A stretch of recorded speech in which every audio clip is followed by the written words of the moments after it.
अस्सलाम वालेकुम दोस्तों, मेरा नाम है अली। मेरे हमेशा की तरह दाऊद और आप देख रहे हैं इस वक्त क्रिकेट लवर अली शो। क्योंकि इसको देखना तो बनता है। दोस्तों आप लोग से बात करने जा रहे हैं, बात करेंगे जी आज आपके साथ टॉप क्रिकेट न्यूज का सेगमेंट आज आप लोग से शेयर करेंगे। नंबर 1 पे बात करने जा रहे हैं सरफराज अहमद के हवाले से। पूरी दुनिया से जो है सैफी भाई को हाईली प्रेज मिल रहा है, तो डिस्कस करेंगे जरा सैफी भाई को लेकर क्या अपडेट आ रही है। सरफराज अहमद क्या कैप्टन बन सकते हैं, क्योंकि बड़ा उनसे जो है पूछा गया कैप्टनसी को लेकर सवाल, उस सवाल से बात करेंगे। और बात करेंगे मोहम्मद आमिर ने सुपर डुपर कमाल आगाज कर दिया बांग्लादेश प्रीमियर लीग से। हमने आपको बताया था कि बांग्लादेश प्रीमियर लीग भी उनकी पहली सीढ़ी है पाकिस्तान टीम में वापसी के लिए।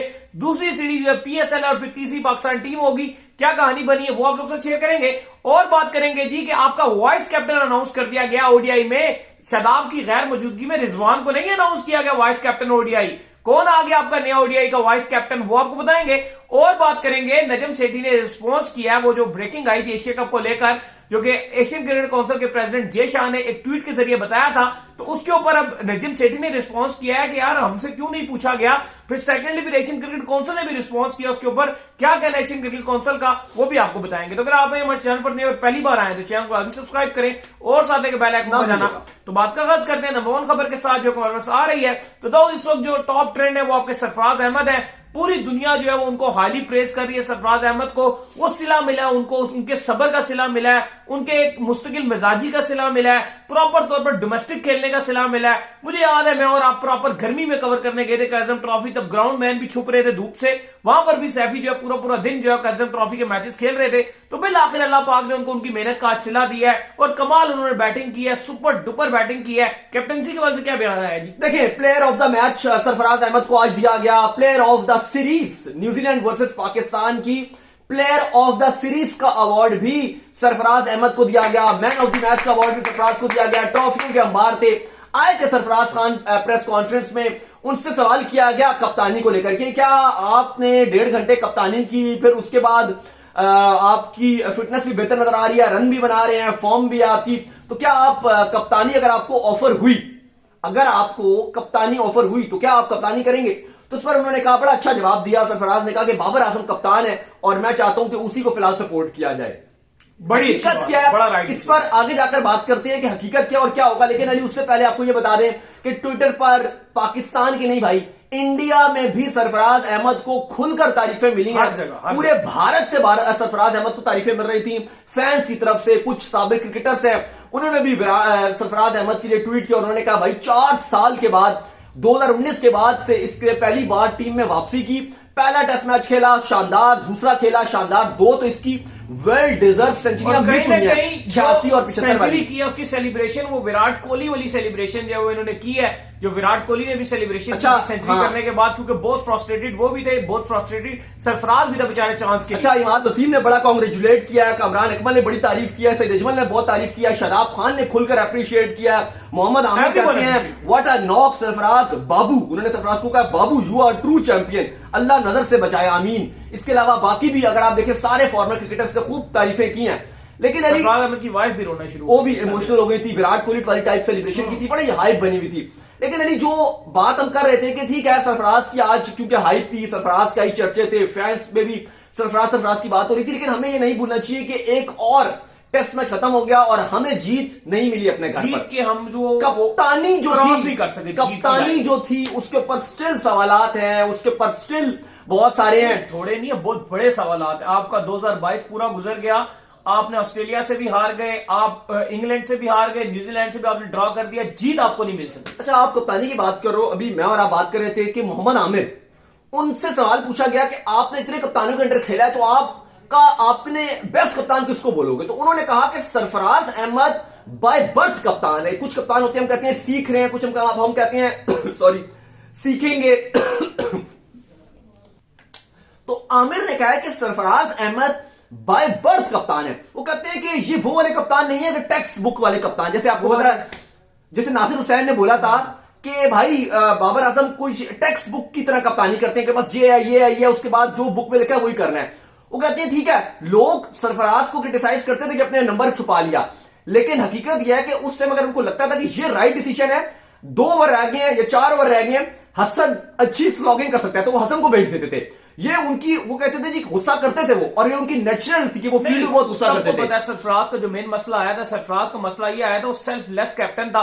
उस बेचारे ने अपने कैरियर का बिल्कुल नहीं सोचा, उसने सिर्फ टीम का सोचा, और जो टीम का भला होता था वो करने पे तुला रहता था।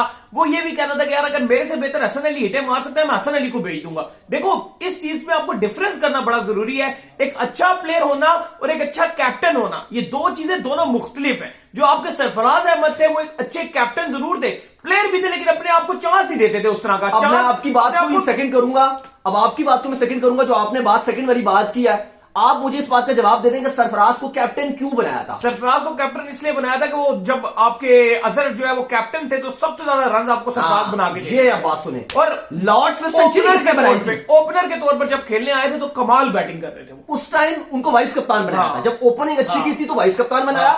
मिडिल ऑर्डर में इंग्लैंड की सीरीज आपको याद होगी, क्या कमाल बैटिंग की जब वाइस कप्तान थे। और वाइस कप्तान इसलिए बनाया कि जब मिसबाह कप्तान थे उस टाइम बड़ा अच्छा करते रहे, आफरीदी कप्तान थे फिर भी वो ठीक करते रहे T20 में, फिर उनको वाइस कप्तान बना दिया था। और जब वाइस कप्तान थे तो उन्होंने खूब रन बनाए। अगर आप मिसबाह को लोग बात करते हैं कि भाई मिसबाह ने वो टेस्ट मैच जितवाया था एग्रेसिव खेलकर, वो आप पाकिस्तान से लगा था, वो चेस किया था, भाई किसने चेस कराया था ये बताओ? सरफराज ने। सरफराज को किस पे भेजा था? वन डाउन पे। और उसने वहां पे आई थिंक 49 एक रन बनाए थे और तेज खेल के मोमेंटम दिया था। ऐसे कैप्टनों में से जिन्होंने अपने साथ खुद ज्यादती की, उनको एक टाइम पर ऐसा लगा सरफराज अहमद को कि यार देखो मैंने चैंपियन ट्रॉफी जिता दी। एक हो जाता है इंसान को, आप भी कभी जिंदगी में किसी एक टाइम पर ऐसा पहुंचेंगे कि आपको लगेगा यार यहां से मुझे नहीं हटाया जा सकता क्योंकि मैं बहुत बड़ी जगह पे चला गया। और सडनली अगर आपकी परफॉर्मेंस डाउन होगी तो आपको हटा दिया जाता है। तो सरफराज का सबसे बड़ा मसला ये रहा कि उन्होंने खुद को प्रॉपर चांस नहीं दिए जब उनके पास बहुत बड़ा मौका था, जिसकी वजह से उनको जो है फिर रिमूव करना पड़ा। बहरहाल अली साहब, जो आमिर ने भी बात की, उन्होंने कहा जी कि सरफराज जैसा कप्तान मैंने पाकिस्तान में अपने टेन्योर में जब मैं खुद खेल रहा था, उन्होंने यूनुस खान की बड़ी तारीफ की, लेकिन उन्होंने कहा कि जब से मैं खेल रहा हूं, क्योंकि उन्होंने कहा जी कि मैंने यूनुस खान के ही कप्तानी में अपना डेब्यू किया था, लेकिन वो बोल रहे हैं कि जो सरफराज जैसी कप्तानी करते हैं, जो उनके डिसीजंस थे वो आउटस्टैंडिंग थे, हम ड्रेसिंग रूम में हैरान रह जाते हैं। आप मुझे ये बताएं जो सबसे बड़ा मसला आया है बाबर आजम को कप्तानी का, क्यों आया बाबर आजम को सबसे बड़ा मसला? बाबर आजम के सर पे कोई बड़ा मौजूद कोई था ही नहीं मौजूद। ठीक है, आपने सरफराज को कप्तानी से तो हटाया, आपने उसको टीम से भी निकाल दिया, ओडीआई की टीम से भी उसको फारग कर दिया, टेस्ट की टीम से भी उसको फारग कर दिया। चलो T20 से आपको उसको मानता है, उसका रोल कोई T20 टीम में है ही नहीं है, क्योंकि ओपनर तो आप उसको भेजते ही नहीं हो ना, आप रिजवान को तो खुद ओपनिंग कराते हो। तो कोई बड़ा मौजूद नहीं था जिसके अंडर जो है वो कप्तानी। अब वहां पे विराट कोहली कैप्टन बने थे, एक लंबे टाइम तक धोनी उनको जो है प्रॉपर तौर पर गाइड करते रहे। रोहित शर्मा भी आया है लेकिन प्रॉपर तौर पर पीछे से गाइडलाइंस मिलती नहीं, हालांकि वो उस तरह के अच्छे कप्तान साबित नहीं हो सके। तो सबसे बड़ा मसला आपका यह था कि फुकदान था कि कोई सीनियर मौजूद ही नहीं था जो सही तरीके से बाबर को गाइड कर सके। आज सरफराज की देखो, आमिर की तो अगर आप बात साइड पर भी कर दो, शादाब खान अपना कप्तान किसको बोलते हैं? आपका सरफराज को। हसन कौन बोलते हैं? हसन किसको बोलते हैं? सरफराज को बोलते हैं। इसके अलावा आपके जितने इमाद वसीम किसको बोलते हैं? इमाद मैडी जो हर किस टाइम सरफराज को बोलते हैं। बाकी भी अगर आप देखो जो आपके जितने भी इनके लॉट पे आए हैं, फहीम अशरफ हो गए आपके, और बहुत सारे खिलाड़ी हो गए, शाहीन शाह अफरीदी हो गए, ये सब अपना कप्तान आपके सरफराज को मानते हैं। उसकी वजह यह है कि इसने जो अभी आपके सारे आपकी पाकिस्तान के सुपरस्टार्स हैं, जो आज आपके जितने सुपरस्टार्स हैं, हारिस रऊफ को आप हटा दें, वो बाद में आया था सरफराज के जाने के बाद, वो फिर जब कप्तानी से हटे थे तब उनको चांस मिला था, लेकिन बाकी जितने आपके प्लेयर्स हैं इंक्लूडिंग बाबर आजम को जो ग्रूम किया गया है वो सब बाबर ही की लेकिन at the end of the day अब सरफराज की कप्तानी का टाइम थोड़ा निकल गया है। बात ये भी है अब आपको नए कप्तान की तरफ जो जाना है वो आपको सोच के डिसीजन करना पड़ेगा कि किस कैप्टन की तरफ जाना है। और सिर्फ कैप्टन नहीं बदलना पड़ेगा, मेन चीज आपको कोच भी बदलना पड़ेगा। और सोच एक जैसे, हाँ ये बड़ी अच्छी बात की आपने, कप्तान, कोच और सोच, ये तीनों चीजें आपको जो है बदलनी पड़ेंगी, देन आपका जो है वो कोई ना कोई इसके ऊपर आ सकता है। खैर नेक्स्ट खबर की तरफ चलते हैं। अगली अपडेट जो आ रही है जी वो आ रही है वाइस कैप्टन को लेकर। तो वाइस कैप्टन आपके अनाउंस कर दिए गए हैं ओडीआई में। शान मसूद को जो है वो अनाउंस कर दिया गया। आपको पहले भी बता चुके हैं कि शान मसूद एक कैप्टनसी का मटेरियल जो टीम में हमें नजर आते हैं कहीं ना कहीं, इसलिए हम उनके हवाले से बात भी करते हैं। देख लें, नो वेयर नाम है और आ गया आपके सामने। वैसे तो रिजवान का नाम पॉसिबल तौर पर आ सकता था जब शादाब मौजूद नहीं थे, लेकिन क्योंकि रिजवान की अपनी परफॉर्मेंस ओडीआई में बहुत डिप है, शान की भी किधर है, अभी तो कुछ भी नहीं है फिलहाल, लेकिन शान को अनाउंस कर दिया। देखो अनाउंस कर दिया, कप्तान वाइस कप्तान बाबर आजम के रहेंगे इस सीरीज पे, उनको अनाउंस किया गया। ठीक है, अगर एक सीरीज के लिए अनाउंस किया गया, लेकिन मेरा, और ठीक है अच्छा खिलाड़ी और कप्तानी मटेरियल भी है, लेकिन सवाल अली मेरा आपसे ये है जो सबसे बड़ा, ये कि न्यूजीलैंड में आप 11 में उसको कहां खिलाओगे और खिलाओगे भी कि नहीं? उसकी 11 में जगह भी बनती है कि नहीं? वही मैं बता रहा हूं, उसकी तो 11 में जगह नहीं बनती शान की। और मेरी यार आप उस टीम का हिस्सा हो जिसने उसको T20 वर्ल्ड कप खिला दिया, आप ओडीआई पे रो रहे हैं बैठ के। आप उस टीम का वर्ल्ड कप खेल गया, वो T20 का नहीं। चलो T20 में उसकी जगह नहीं बनती थी, वो मैं मानता हूँ। ओडीआई में जगह उसकी बन जाए, लेकिन नहीं बनती है। लेकिन जो आपका स्क्वाड है, आप मुझे बताओ कहां खिलाएंगे? ये तो टफ डिसीजन, मुझे तो नहीं समझ आ रही। फिर एक आधा ऑडिटर आपका बाहर चला जाएगा। नहीं, अब आप मेरी बात सुनो। अगर आप देखो ओपन आप करवाओगे फखर इमाम ही है, वो आपके ओपनर, आप ओपन तो नहीं कराओगे शान को। अब 1 डाउन पे बाबर है, अब 4 पे आप हारिस सोहेल के साथ आपने रखा है तो उसको खिलाओगे, जाहिर है। तो फिर हारिस से ज्यादती करोगे आप? नहीं, और मेरे ख्याल से नंबर 4 पे शान मसूद उतना वाइटल नहीं है जितना हारिस सोहेल है, क्योंकि आपने भी देखा है कि स्पिन के गेम्स फंसे हैं। जितना शान लेट होता जाएगा उतना शान का रोल जो है वो कम होता जाएगा। और अली साहब जो स्पिनर है आपके, लेकिन ओडीआई में चल जाएगा। नहीं, नंबर 4 पे अगर आप देखो तो ज्यादातर आपको मिडल ओवर्स खेलने होते हैं जो नंबर 4 का बैट्समैन होता है, और उस समय स्पिनर लगे होते हैं, और शान एक्सपोज हुए इस सीरीज में स्पिन के गेम्स। मतलब शान को अगर आप ओडीआई सीरीज में रख सकते थे एज अ बैकअप अब बिल्कुल, अगर फखर अनफिट है तो इमाम और शान ओपन करेंगे, या मजे की बात तब हो जाए कि अगर चलो इमाम अनफिट हो जाए और फखर और शान मसूद दोनों खब्बे तो बड़ा मजा आ जाए। तब शान ने 150 रन बनाए थे ओडीआई इसमें, ऐसी बात नहीं है, अच्छा खिलाड़ी है। लेकिन वो बैकअप जो आपने अब बात की है, बैकअप ओपनर, या आप हो सकता है कि आप एक आध मैच में खिला लो, अगर फखर या इमाम में से कोई बाहर होता है तब आप उसको खिला सकते हो। उसके अलावा तो बाबर अपना नंबर कुर्बान नहीं करना चाहिए, मुझे नहीं लगता। जैसे हम बात कर रहे थे कि ओपनिंग बाबर को छोड़नी चाहिए T20s में, लेकिन मैं कभी भी हक में नहीं हूं कि बाबर अपना नंबर 3 छोड़े, क्योंकि ये पाकिस्तान के लिए फायदा है। एक जबरदस्त नंबर है ये, आइडियल नंबर है, और ये बाबर का अपना नंबर बाबर के लिए नहीं है, ये पाकिस्तान को जरूरत है इस नंबर की। बाबर को जरूरत नहीं है इस नंबर की, इस नंबर को पाकिस्तान की जरूरत है, नंबर 3 की। तो नंबर 3 तो अगर बाबर छोड़ते हैं अभी जहां पर, तो मैं फिर तो फजूल बच्चों वाली बात हो जाएगी। तो नंबर 3 बाबर ही का है। अब 4 पे शान मसूद के लिए मुझे लगता है बहुत लेट हो जाएगा, फिर हारिस सोहेल का ही वो नंबर है, और वो मिडिल ओवर्स में अच्छा करते हैं, और आपको हारिस सोहेल के साथ ही जाना चाहिए। 5 फिर आपका विकेट कीपर आएगा, रिजवान या वट एवर, जो भी, रिजवान नहीं है आपके पास जाहिर है, तो रिजवान आएंगे 5 पे, और उन्हीं का ही बनता है। 6 पर आप आगा सलमान को खिलाओगे विदाउट एनी डाउट, वो एक बॉलर भी है, स्पिन भी डालेगा, और 6 पे तो शान को आप खिलाओगे नहीं, कहां से ओपनिंग बैट्समैन, और ऐसा कोई परफॉर्मेंस भी नहीं है कि जबरदस्ती आपको 6 पे खिलाना है। तो इसलिए मुझे नहीं समझ आ रही कि किस नंबर पे खिलाओगे। अब आप क्या करोगे अगर आपने वाइस कप्तान बना ही दिया, तो मैं बताऊं क्या होने क्या वाला है। होगा ये कि फिर आप ये करोगे कि ओपनिंग फखर और इमाम से शायद करवा दो, 3 पे आप बाबर को खिला लोगे, और 4 पे आप शान मसूद को खिलाओगे, और हारिस सोहेल को आप फिर बाहर बिठाओगे। तो मुझे लग रहा है कि थोड़ी सी जो है वो कॉम्बो आप सही नहीं बना रहे। शान अभी थोड़ी अर्ली है, आप टीम के साथ रखिए जरूर, शान को लेकर चलिए, लेकिन वही आपने जो बात की बैकअप ओपनर, अगर खुदा न खासा इमाम या फखर के साथ मसाइल चल रहे हैं फिटनेस के, फखर के साथ फिटनेस के मसाइल चल रहे हैं, लेकिन अब ये हो सकता है, ये भी पॉसिबिलिटीज है, या तो 4 पे खेलेंगे, या मुझे फिर ये लग रहा है कि इमाम, अगर मैं आपको बाबर की सोच बताऊं, अगर बाबर ने 11 खिलाई तो फिर वो ये हो जाएगी कि इमाम और शान मसूद बिल्कुल ये ओपन करेंगे। इसके बाद जो हमारे पास अपडेट आ रही है जी, वो अपडेट हमारे पास ये आ रही है कि मोहम्मद आमिर ने आज जो है वो कमाल की बॉलिंग की है आपकी बांग्लादेश प्रीमियर लीग के अंदर। 4 ओवर करते हुए 7 रन देते हुए 2 खिलाड़ियों को पवेलियन की तरफ रवाना किया, और 1 ओवर मेडन भी फेंक दिया है। और मोहम्मद आमिर ये कह चुके हैं कि मैं चेक करूंगा अपने आप को जाकर, अगर मेरी जबरदस्त किस्म की परफॉर्मेंस रही बांग्लादेश प्रीमियर लीग में और पीएसएल में, तो देन मैं पाकिस्तान टीम के लिए अवेलेबल हो जाऊंगा। तो कहीं ना कहीं ये पहला स्टेप है दाऊद साहब। देखिए, आज बांग्लादेश का पहला ही मैच था, और पहले ही मैच में मोहम्मद आमिर और इमाद वसीम दोनों ही इन एक्शन थे। मैच था चट्टाग्राम का वर्सेस साइलेट सनराइजर्स का दरमियान मैच था, साइलेट का मैच था, चट्टाग्राम के साथ मैच था, और वहां पर तो ताबड़तोड़ बॉलिंग देखने को मिली, ऑलमोस्ट अपनी कैरियर बेस्ट इकोनॉमिकल बॉलिंग की मोहम्मद आमिर ने। 4 ओवर में 1 मेडन और सिर्फ 7 रन और 2 विकेट। अगर आप इकोनॉमी देखोगे तो 1.75 रन पर ओवर में दे रहे हैं। ये T20 है भाई, टेस्ट नहीं है। 1.75 की इकोनॉमी से उन्होंने बॉलिंग किया, जो आउटस्टैंडिंग बॉलिंग है मोहम्मद आमिर की। One of the most economical spell उन्होंने ऑल टाइम डाला है, most economical spell all the time उन्होंने डाला है। और जिस तरीके से उन्होंने बाउंसर्स मारे हैं, पेस भी नजर आ रहा था, गेंद हिल भी रहा था बांग्लादेश में। और जो ये चट्टाग्राम थी उसकी तो उन्होंने बोलती बंद कर दी। 89 रन पर चट्टाग्राम को बुक करके रख दिया। 9 खिलाड़ी आउट थे चट्टाग्राम के 89 पर, और 20 ओवर खत्म हो गए।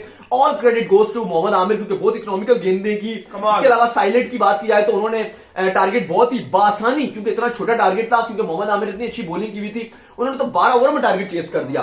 टोटल 12 ओवर्स खत्म हुए थे, 2 खिलाड़ी आउट थे, और उन्होंने 90 रन बनाए और मैच जो वो जीत लिया।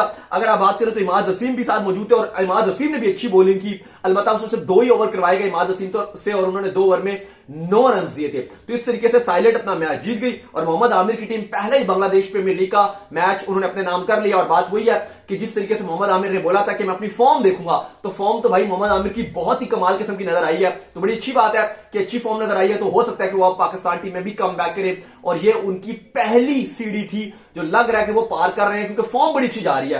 और मोहम्मद आमिर का ये है, आपको याद होगा 2019 का वर्ल्ड कप, 19 के वर्ल्ड कप से पहले मोहम्मद आमिर का कहा जा रहा था जी इतने मैचेस में उसने 1 विकेट ली हुई है, 10 मैचों में कोई 1 विकेट ली हुई है, उसने ये हो गया मोहम्मद आमिर की एवरेज जो है वो 100 की जा रही है, उसने लास्ट 10 मैचेस में कोई विकेट नहीं ली हुई, 10 मैचों में 1 विकेट, 10 मैचों में 1 विकेट, पता नहीं ऐसे चला रहे थे अपने हिसाब से फिगर निकाल के। वो आया मोहम्मद आमिर टीम में, चिकन पॉप्स हो गए थे, इंग्लैंड की सीरीज चल रही थी, उसमें नाम नहीं आया, लोगों ने कहा अब तो ये आ ही नहीं सकेगा क्योंकि ये मौका था इसके पास। बहरहाल हमने भी बहुत आवाज लगाई आमिर के लिए, कोई रोड शो पे भी निकले थे, अलबत्ता मोहम्मद आमिर आ गए। पहला मैच था, विकेट टेकर बना फिर अली, पहला मैच था अगेंस्ट वेस्ट इंडीज, ठीक है, वेस्ट इंडीज के अगेंस्ट पहला मैच, इवन पाकिस्तान हार गया लेकिन वहां पर उसने 3 विकेट ली, इंपैक्ट क्रिएट किया, बड़ी बड़ी गेल शेल को वेस्ट इंडीज के ताबड़तोड़ बैट्समैन थे टॉप ऑर्डर के, उनको आउट किया। अलबत्ता डक वर्सेस लुइस मेथड भी अप्लाई हुआ और पाकिस्तान वो मैच हार गया। तो पाकिस्तान अलबत्ता वो मैच हार गया, बारिश से मुतासरा मैच था, बहरहाल पाकिस्तान वो मैच हार गया। लेकिन 3 विकेटों के बाद मोहम्मद आमिर का जो पर्सनल कॉन्फिडेंस था, जो उन्होंने पूरे 8-10 मैचों में 1-2 विकेट ली हुई थी, उसमें उन्होंने 3 विकेट ली। और उसके बाद से अगर आप उनका पूरा वर्ल्ड कप देखो, इंग्लैंड के अगेंस्ट मैच था, वहां पर जिस तरीके से बटलर को आउट किया वो टर्निंग पॉइंट था और बटलर फॉर्म में था, पाकिस्तान की बटलर गेम ले गया था, टॉप विकेट टेकर जो है पूरे वर्ल्ड कप 2019 में मोहम्मद आमिर है। फिर बटलर को आउट किया, फिर ऑस्ट्रेलिया के साथ जो मैच था उसमें टॉप की 5 विकेटें उन्होंने ली, 5 विकेटें भैया ऑस्ट्रेलिया के। इंडिया के अगेंस्ट विराट कोहली, हार्दिक 3 विकेटें इंडिया की ली। अगर वापस आते हैं तो किसी को उनकी एबिलिटीज पे शक नहीं है। इंडिया के अंदर भी उन्होंने कमाल किए हुए, इंडिया के अंदर की जो उन्होंने किया हुआ वर्ल्ड कप 2016 आपने देखे ही होंगे, क्या कमाल किस्म की वो बॉलिंग जो उधर भी किया करते थे। खैर इसके बाद जो वापस अपडेट आ रही है वो आ रही है नजम सेठी को लेकर, और अपडेट ये निकलकर सामने आ रही है कि आपको पता होगा कि जो जय शाह है उन्होंने एक अनाउंसमेंट कर दी थी ट्विटर के थ्रू, जो मैंने आपको ब्रेकिंग भी करके दे दी थी, कि जिसमें उन्होंने पूरा कैलेंडर ईयर बता दिया था एशियन क्रिकेट काउंसिल का कि ये टूर्नामेंट खेले जाएंगे, जिसमें मोस्ट जो इंटरेस्टिंग चीज थी वो एशिया कप था जो कि 2023 का, जिसके अंदर इंडिया पाकिस्तान का ग्रुप भी एक था। फिर नजम सेठी जो इसके ऊपर आए और उन्होंने कहा कि हमसे कोई बातचीत नहीं की गई है, जिस पर उन्होंने अपना एहतजाज रिकॉर्ड कराया कि बड़ी गलत बात है, अगर सब कुछ उन्हीं को करना है तो वो खुद ही कर ले। लेकिन दाऊद एक बड़ी इंटरेस्टिंग फैक्ट आ रहा है कि एशियन क्रिकेट काउंसिल अब आया और वो कह रहा है कि हमने पीसीबी को ईमेल की थी लेकिन पीसीबी ने कोई जवाब नहीं दिया। देखो नजम सेठी, पीसीबी यहां पर बिल्कुल ठीक है एक लिहाज से, दो बातें हैं। पहली बात वो बिल्कुल ठीक कर रहे हैं कि सिर्फ ईमेल नहीं आपको, क्योंकि होस्ट कॉल करना चाहिए, होस्ट पाकिस्तान है तो पाकिस्तान से पूछ के, खाली ईमेल नहीं करना चाहिए, क्योंकि पाकिस्तान होस्ट है। ठीक है, जय शाह प्रेसिडेंट है, लेकिन क्योंकि पाकिस्तान होस्ट है इस पर जरा एम्फसाइज कीजिए इस वर्ड पर। इवन पाकिस्तान में होता है नहीं होता वो बात नहीं है। इवन अभी जैसे अभी कहा हुआ एशिया कप भी दुबई में था, होस्ट कौन था? श्रीलंका। ठीक है, तो जितने मैं और आप मौजूद थे, तो जितने भी श्रीलंका के वो सारे बंदे थे, हमसे मुलाकात हुई थी, उनके वाइस प्रेसिडेंट भी मौजूद थे, बोर्ड के तकरीबन कम से कम 20 अफराद मौजूद थे श्रीलंका के। श्रीलंका के 20 अफराद बोर्ड के एशिया कप के लिए दुबई में मौजूद थे, जो सारे मामला देख रहे थे। बीसीसीआई नहीं देख रहा था, प्रेसिडेंट उस टाइम भी जयशाह ही थे, इवन वो जो होस्ट है वही देखेगा ना। हाँ, जयशाह आते थे वहां पर। ठीक है, मैं बात खाली इसलिए आपको बता रहा हूं कि ये फर्क है कि जयशाह थे, बीच में आ रहे थे मैच देखने के लिए, इंडिया वाले मैचेस में होते थे खाली, वो बाकी किसी में नहीं आए। इंडिया वाले मैचेस में होते थे, जो इंडिया के मैचेस थे वो जाहिर है वो तो बीसीसीआई की वजह से भी आएंगे कि जी हमारे टीम का मैच है। लेकिन जो श्रीलंका के बोर्ड के मेंबर थे वो हर मैच में मौजूद होते थे। ठीक है, चाहे वो शारजा में हो, चाहे वो पाकिस्तान का मैच हो, चाहे वो किसी का भी मैच हो, उनके मेंबर्स में होते थे। क्या मकसद है? क्योंकि वो होस्ट था, नहीं हो रहा था श्रीलंका में, तो भाई पाकिस्तान में हो ना, वो बाद की बात है। लेकिन क्योंकि पाकिस्तान होस्ट तो रहेगा ना, ये तो बात तो अभी बीसीसीआई मानता है, चलो वो बात की बात है, हम लड़ेंगे कि हमारे मुल्क में होना चाहिए, बीसीसीआई कहेगा जी न्यूट्रल होना चाहिए, वो बात की डिबेट है। लेकिन ये डिबेट तो बीसीसीआई भी इंकार नहीं कर रहा, ये तो दुनिया का कोई बोर्ड इंकार नहीं कर रहा कि पाकिस्तान ही होस्ट है, चाहे पाकिस्तान कहीं भी करवाए एशिया का। तो भाई होस्ट के नाते उनका ये फर्ज था कि पाकिस्तान से जो शेड्यूलिंग है इस पर सिग्नेचर होते, इस पर मामलात होते, क्योंकि श्रीलंका ने बहुत इस पर अपना शेड्यूल जो था उस पर पूरा उनका होल्ड रहा था। तो बिल्कुल नजर सेठी की बात ठीक है। फिर उन्होंने कल टोंट भी मारा था, उन्होंने कहा भाई अब आपने इतना कर लिया तो हमारा जो पीएसएल का शेड्यूल है वो भी अभी आना है, तो वो भी आप ये अनाउंस कर दीजिएगा, हम आपको भेज देंगे, तो पीएसएल का शेड्यूल भी आप ये अनाउंस कर देना। तो बहरहाल आज बीसीसीआई आया, उसने कहा जी कि ये गलत बात है, हमने जो वो ईमेल सब बोर्डों को किया था, पीसीबी को भी किया था, अगर उनको मिला नहीं है तो ये अजीब सी बात है। तो नजम सेठी ने भी कहा, जो आपके सीईओ फैसल है जिनको रमीज ने लगाया था। अब एक और बात भी है, हो सकता है कि जो फैसल साहब है सीईओ जो है वो ईमेल छुपा गए, फैसल साहब की मस्ती ना हो, फैसल साहब जो है ना, फैसल, क्योंकि मैं बताता हूं हुआ क्या है। फैसल अब मजे की बात यह है साहब के फैसल साहब जो उनकी तनख्वाह कट रही है, फैसल उनकी तनख्वाह कट रही है। सुनिए जरा, उनकी तनख्वाह पीसीबी आधी कर रहा है, क्योंकि रमीज के दौर में वो हैवी सैलरी ले रहे थे, और अब ये पीसीबी का मानना है कि उनका खास काम नहीं, तो उनकी सैलरी हम आधी करेंगे वरना वो घर जा सकते हैं, तो वो थोड़े से नाराज हैं। ठीक है, तो इस टाइम अब ये भी है, वो कह रहे हैं हमने फैसल को ईमेल, हाँ इसको ईमेल किया था, फैसल को, सीईओ जो है, तो मैं भी वो अब उन्होंने नाम बताया, वो उन्होंने ईमेल डिलीट कर दिया, वो कह रहे हैं हमारे पास तो नहीं है। अब बीसीसीआई अपना सैंड आइटम्स दिखाएगा तो पता चलेगा कि फैसल को भेजा था और फैसल की मस्ती है नहीं फैसल मस्ती। का इनबॉक्स चेक करना पड़ेगा क्योंकि नजीम सेठी कल कह रहे थे कि मैंने फैसल से कांटेक्ट किया, उन्होंने कहा मुझे कोई ईमेल। हाँ, और कहा जा रहा है जी, खबरें अंदर की ये भी आ रही हैं कि फैसल साहब छुट्टी कर रहे हैं, वो जा रहे हैं बोर्ड से, वो जा भी रहे हैं, तो थोड़ा सा वो नाखुश भी हैं। पता नहीं किसकी मस्ती है, बीसीसीआई की मस्ती है या फैसल की मस्ती है या इन दोनों में से किसी एक ही की मस्ती है। चलें, उम्मीद करते हैं। इसके बाद बताएं जरा आज वो कराची के लिए क्या होने जा रहा है 5 लाख रुपए कराची में। का जो है वो ओडीआई कराची के पहले तो टेस्ट में कोई बंदा देखने नहीं आता, तो आज ओडीआई के टिकट जो कराची के कोई अनाउंस हुए, कल ही मेरे ख्याल अनाउंस हुए थे, तो आज उन्होंने एक बॉक्स का टिकट रख दिया 5 लाख रुपए जो है वो कराची का वीआईपी बॉक्स का टिकट होगा, जिसमें मेरे ख्याल कोई 4-5 बच्चे भी आपके साथ अलाउड होंगे, तो आप खाना शाना जो है साथ जाके वहां पे खाना और चाय भी आपको मिलेगा। 5 लाख रुपए में मैच देखने को मिलेगा। इस पर कराची वालों का क्या आया, डैनियल बताया ना। नहीं, बहुत बड़े बड़े रिमार्क्स आए। पहले आपको बताते हैं कि वो जो पीसीबी ने अनाउंस किया, वो आपको पता है एक वीआईपी बॉक्स के ऊपर एक वो बॉक्स होता है, वो दुबई में भी, एशिया कप में भी यही रेट थे, 4 लाख रुपए के थे, इन्होंने तो 5 लाख कर दिए, वो भी 5 लाख से कम ही कुछ बन रहे थे। तो उसमें आप ये कि 2-3 बंदे जा सकते हैं, एक कपल जा सकते हैं और साथ उनके 2 बच्चे जा सकते हैं, या 2-3 फ्रेंड्स जा सकते हैं, 3-4 लोग उसके अंदर जा सकते हैं। तो भाई उसमें खाना मिलेगा और चाय शाय का सामान मिल जाएगा। तो 5 लाख रुपए टिकट रखा हुआ है। तो कराची बेचारे देखने आ रहे, कराची वाले फ्री में देखने के लिए नहीं आ रहे, तो ये 5 लाख क्या करेंगे। अब लोग डिफरेंट कमेंट्स कर रहे हैं, वो कह रहे हैं जी कि खाने के बाद और क्या मिलेगा, ये भी हमें बताया जाए। क्या मिलेगा, क्या कमेंट आया था, आपने मुझे कमेंट बताया था, बताया ना। पता नहीं अभी है, मैं आपको किसी भी ऑफिशियल पेज खोल के दिखा देता हूँ। नहीं, कमेंट पढ़ के बता दें जो कमेंट। मैं तो नहीं पढ़ रहा, मुझे पता है, मैं पढ़ देता हूँ, इसमें क्या है। चलो, ये ऑफिशियल पेज खोला है पाकिस्तान क्रिकेट का, जिन्होंने ये एड लगाया ना, उसमें भी है, ये पढ़ के आप भी बता दें। खाने के बाद डैनी मॉरिसन भी मिलेंगे, ये कैसे कह रहे हैं, खाने के बाद डैनी मॉरिसन भी जो है वो इनको मिलेंगे, तो ये वाली कहानी जो है वो सामने आ रही है। तो उम्मीद करते हैं कि आज मतलब कमेंट्री में हेल्प करेंगे। आज के बाद हमारा शो आज का जो आपको आया पसंद है, वीडियो को लाइक कीजिए, हमारे चैनल को सब्सक्राइब कीजिए, साथ ही बेल आइकन को बजाइए और एक और काम कर लीजिए, वो ये कर लीजिए, इंस्टाग्राम को फॉलो। बिल्कुल, इंस्टाग्राम में मुझे फॉलो कर लीजिए, वहां पे मैं मौजूद हूँ, दाऊद क्रिकेट के नेम से। अगर आपको सवाल तो भेजिएगा, इनको भी फॉलो कर लीजिए। ऑफिशियल के नाम से लिंक डिस्क्रिप्शन में जाइए, फॉलो कीजिए। नेक्स्ट वीडियो तक के लिए आप